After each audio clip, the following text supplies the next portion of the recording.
Kashmir BJP के senior leader और जम्मू कश्मीर के साबिक नायब वज़ीर-ए-आला कविंद्र गुप्ता ने उमर अब्दुल्ला पर जवाबी हमला किया। उन्होंने कहा कि फौज को लोगों और नौजवान नस्ल को यकसा सिविल कोड के फवायद के बारे में आगाह करने का पूरा हक है। उन्होंने इल्जाम लगाया कि उमर अब्दुल्ला लोगों को मुश्तिल करने की कोशिश कर रहे हैं।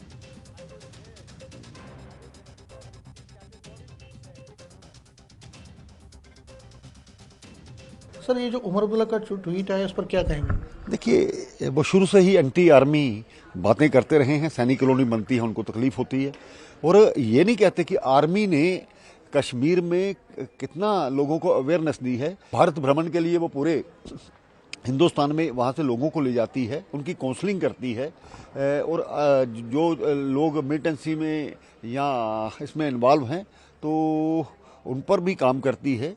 तो अगर आर्मी को जिस क्षेत्र में काम करना है, अपने लोगों को अवेयर नहीं करना चाहिए क्या? ये इनको तकलीफ होनी शुरू हो जाती है जब भी, क्योंकि सभी को समान अधिकार की जो भारत सरकार ने बात की है उसमें किसी को कम नहीं किया है। जो अधिकार सभी को दिए हैं, इस चीज़ को इनको समझना चाहिए। विरोध करने के लिए विरोध करना इनकी आदत बन गई है, और आर्मी का विशेष करके। वो कहते हैं कि आर्मी जो है पॉलिटिक्स कर रही है, पॉलिटिकल एक्टिविटीज में। ये इस आर्मी का काम नहीं है, जबकि ये गवर्नमेंट का काम है, गवर्नमेंट अपनी तरफ से, लेकिन आर्मी क्यों कर रही है? देखिए, ऐसा नहीं होता। आर्मी भी इस देश के वो सभी नागरिकों को, जो स्थानीय नागरिक हैं, उनको बुला करके अवेयर कर रही है, क्योंकि इस पर जो उमर अब्दुल्ला जैसे लोग हैं, धर्म के नाम पर भड़का करके लोगों को खराब कर सकते हैं, इसलिए करना भी जरूरी है। फौज पूरी तरह से लोगों के हितों के लिए वहाँ पर इन्वॉल्व रही है। जब 2014 में सैलाब आया था, लाखों लोगों को उन्होंने बचाया, तब इनको याद नहीं आया। तब फौज की कोई भी बात होती है तो फौज के खिलाफ मिलना इनकी आदत बन गई है। अगर स्थानीय लोगों को अवेयर किया जाता है, वो लोगों के हित में है, देश के हित में है, समाज के हित में है। सीए आ गया है, क्या आपको लगता है ये अब यूसीसी आना चाहिए? बिल्कुल, यूनिफॉर्म सिविल कोड क्यों नहीं? एक देश में समान अधिकार सभी को मिलने चाहिए।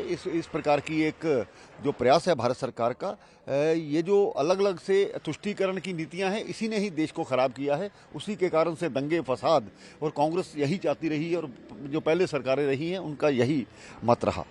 तो आपको लगता है कि उमर अब्दुल्ला जैसे पॉलिटिशियंस, उनको ऐसे बयान नहीं देने चाहिए? बिल्कुल नहीं देने चाहिए, लेकिन उनको, उनकी राजनीति इसी से चलती है, तो वो तो देंगे ही। आर्मी के खिलाफ बोलना उनकी आदत बन गई। न्यूज़ 18 से बात करने के लिए शुक्रिया। Kavinder Gupta, senior BJP leader, कह रहे हैं कि उमर अब्दुल्ला ने जो बयान दिया वो बहुत ही एक निराशाजनक बयान है, उसकी वो कंडेम करते हैं, और कह रहे हैं कि फौज सिर्फ अपना काम कर रही है, लोगों को समझाने की कोशिश करती है, उसमें कोई गलत नहीं है, और फौज का भी अपना एक दायित्व है। और उमर अब्दुल्ला जैसे बयान दे रहे हैं, उससे वो लोगों को भड़काने की कोशिश कर रहे हैं, लोगों का ध्यान हटाने की कोशिश कर रहे हैं। कैमरामैन आशु के साथ में समीर भट्ट, न्यूज़ 18 जम्मू।